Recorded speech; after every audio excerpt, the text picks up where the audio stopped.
আজকে তোমাদের কাছে শেয়ার করছি 1 পাউন্ডের চকলেট কেকের ডেকোরেশন।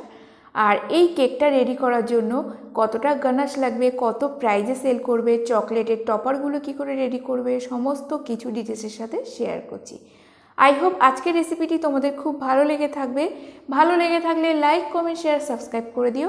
তো শুরু করা যাক আজকের রেসিপি। প্রথমে বানাবো গানাশ। গানাশ রেডি করার জন্য একটা বাটির মধ্যে নিয়েছি 100 গ্রাম ডার্ক চকলেট।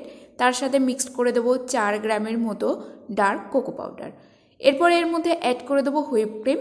আমি এখানে গুডরিজের হোয়াইট গোল্ড হুইপ ক্রিমটা ব্যবহার করছি। হুইপ ক্রিমের পরিমাণটা এখানে ব্যবহার করছি 70 গ্রামের মতো এখানে হুইপ ক্রিম দিয়ে দেবো। যদি আমরা জল ব্যবহার করি তাহলে এখানে 30 গ্রামের মতো জল দেবো। জল দিয়ে ক্রিম দিয়ে সমস্তভাবেই গানাশের রেসিপি চ্যানেলে আমি আপলোড করেছি। এবার 30 সেকেন্ড করে 1 মিনিট মাইক্রোওয়েভ করে নিলেই চকলেট গানাশ রেডি। তোমরা চাইলে ডবল বয়লার মেথডও ব্যবহার করতে পারো বা ডাইরেক্ট গ্যাস ওভেনে রেখেও চকলেট কিন্তু গানাশ রেডি করা যায়।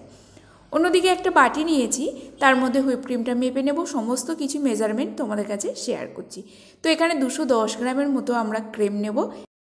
1 পাউন্ড কেক ডেকোরেশন করার জন্য, বিশেষ করে চকলেট কেক, মোটামুটি আমাদের 180 গ্রামের মতো কিন্তু ক্রিম নিলেও হয়ে যায়। তো এখানে ক্রিমটা আমি একটু এক্সট্রা বিট করছি অন্য একটা কেকে ডেকোরেশন করার জন্য। এরপর চলো ক্রিম বিট করে নেব। আর এই গরমে যাতে ক্রিম কি করে স্টিপ থাকে, ক্রিম যাতে মেল্ট না হয়ে যায়, সেই ভিডিওটা খুব তাড়াতাড়ি কিন্তু তোমাদের কাছে আপলোড করে দেবো। ক্রিম এখানে হার্ড পিক না আসা পর্যন্ত বিট করে নিয়েছি। আর এদিকে চকলেট কেকের স্পঞ্জও রেডি হয়ে গেছে। কেকটা কত ওয়েটের হয়েছে সেটা আগে দেখে নিই। তো চকলেট কেকের স্পঞ্জের ওয়েট হয়েছে 220 গ্রাম।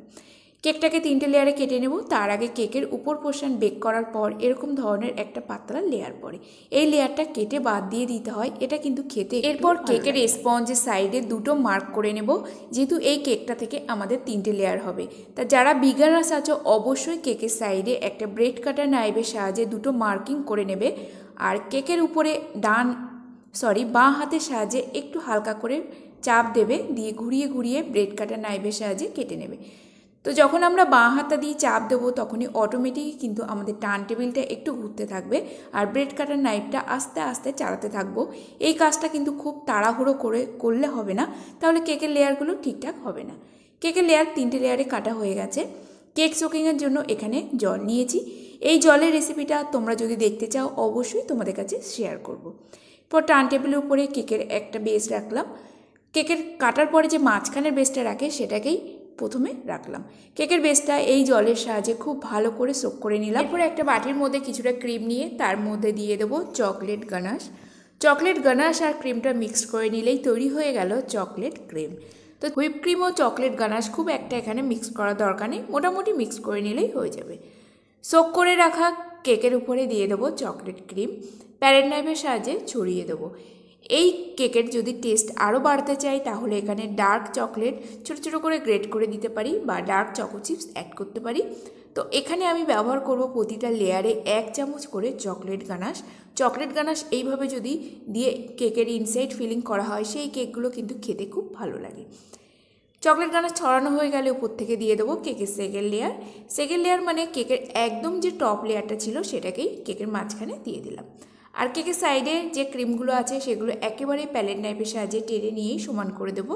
একেবারেই কিন্তু আমরা ক্রাম কোটিংটা করে নেব। তো যারা বিগিনার্স আছো তারা অবশ্যই কিন্তু এই প্রসেসে কাজটা করবে, তাহলে খুব কম সময়ের মধ্যে কেকের ডেকোরেশন হয়ে যাবে। কেকের সেকেন্ড লেয়ার সোক করে নিয়ে উপর থেকে 1 চামচের মতো চকলেট গানাশ ছড়িয়ে তারপরে চকলেট ক্রিম দিয়ে ক্রিম ছড়ানো হয়ে গেলে উপর থেকে আবার 1 চামচের মতো চকলেট গানাশ দিয়ে দেবো। তো এইভাবে কেকের প্রতিটা লেয়ার কমপ্লিট করে নিলাম। আর এই কেকের টেস্টটা যে একবার খাবে তার মুখে কিন্তু লেগেই থাকবে। টেস্টটা কিন্তু জাস্ট অসাধারণ আসে এইভাবে চকলেট কেক ডেকোরেশন করে দেখবে। এরপর কেকের সেকেন্ড লেয়ারে দিলাম সামান্য 2 গ্রামের মতো হোয়াইট চকো চিপস এবং ডার্ক চকো চিপস কিন্তু তোমরা দুটো মিক্স করেও দিতে পারো।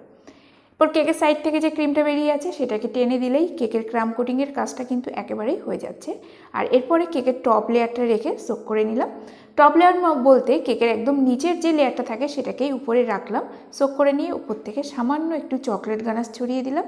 আর সামান্য একটু পরিমাণে চকলেট ক্রিম বাটিতে বেঁচেছিল সেটার সাহায্যেই করে নেব কেকের ক্রাম কোটিংয়ের পর কেক নর্মাল ফ্রিজে 10 মিনিটের জন্য চিল্ড হওয়ার জন্য রেখে দেবো। ততক্ষণে আমাদের যে ক্রিমটা আছে সেটাকে আরও ভালো নরম টেক্সচারে আনবো। তো এখানে বিট করা ক্রিমের মধ্যে 2 চামচের মতো একদম চিল্ড লিকুইড ক্রিম দিয়ে দিলাম, বা লিকুইড ক্রিমের বদলে কিন্তু তোমরা 2 থেকে 3 চামচ জল অ্যাড করতে পারো। খুব ভালো করে স্প্যাচুলার সাহায্যে ফেটিয়ে নেব। আর এখানে ক্রিমের টেক্সচারটা দেখো একদমই কিন্তু সফট, এর মধ্যে কিন্তু কোনো প্রকার হার্ড ভাবটা নেই। এই সফট টেক্সচারে ক্রিমের সাহায্যে যখন বার্থডে কেকের আইসিং করব, সেই কেকের ফিনিশিং আনতে কিন্তু আমাদের খুব সুবিধা হয়। তো অবশ্যই কিন্তু এই টিপসটা তোমরা ফলো করো। আর তার সাথে যদি মনে হয় তোমরা প্যালেট নাইফের সাহায্যে কেকের গায়ে এবং ওপরে ক্রিম লাগাতে অসুবিধা হচ্ছে, তাহলে তোমরা পাইপিং ব্যাগ অবশ্যই ব্যবহার করো। কিন্তু আমার এখানে আবার উল্টো, আমার পাইপিং ব্যাগের সাহায্যে কোনো কাজ করলেই মনে হয় যেন কাজটা আমার অনেকটা সময় লাগছে, সেই জন্য আমি প্যালেট নাইফের সাহায্যে কেকের ক্রিম আইসিং সমস্ত কিছু করে থাকি।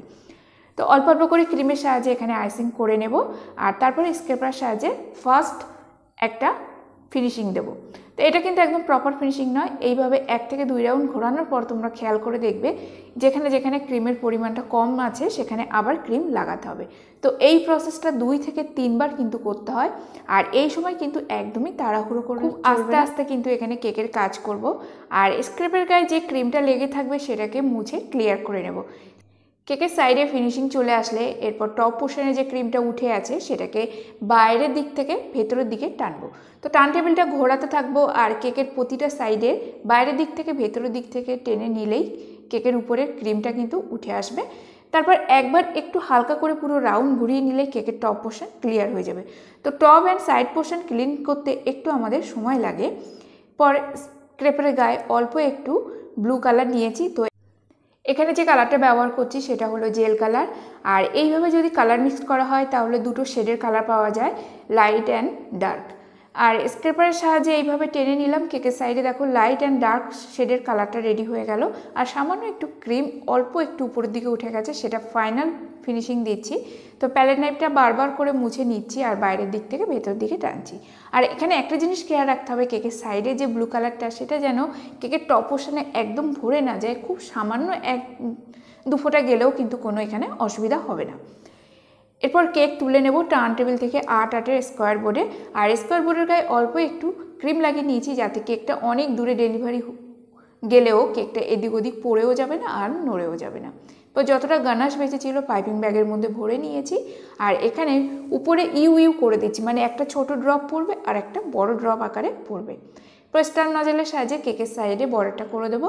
আর এখানে যদি মনে হয় গানাশটা শক্ত হয়ে গেছে তাহলে তোমরা 20 সেকেন্ডের জন্য মাইক্রোওয়েভ করে নিতে পারো, বা গরম জলের বাটির উপরে রেখে কিন্তু একটু মেল্ট করে নিতে পারো। তো এখানে কেকের টোটাল ডেকোরেশনটা কমপ্লিট হয়ে গেছে। জাস্ট কেকের উপরে দুটো টপার লাগাবো। তো এগুলো হচ্ছে চকলেটের টপার, টম অ্যান্ড জেরির। এই টপারগুলো কিভাবে বানাতে হয় তোমাদের কাছে আমি শেয়ার করেছি, যারা দেখোনি লিঙ্কটা ডেসক্রিপশানে দিয়ে দেবো। এরপর আসা যাক বন্ধুরা কেকের কত ওয়েট ছিল। এই টপার দুটো বানাতে কিন্তু আমাদের এখানে 50 থেকে 60 গ্রামের মতো চকলেট লেগে গেছে। তো মোটামুটি কেকের ওয়েট হয়েছিল 600 গ্রামের মতো। আর কেকটার প্রাইস রেখেছিলাম 340 টাকা। কেকের প্রাইসটা কিন্তু খুবই কম ছিল, একটু চেনাশোনার মধ্যে কেকটা ডেলিভারি করেছিলাম বলে আমি প্রাইসটা হাই রাখতে পারিনি। তো আজকের মতো ভিডিওটি এখানে শেষ করছি, দেখা হবে নতুন একটা পর্বে।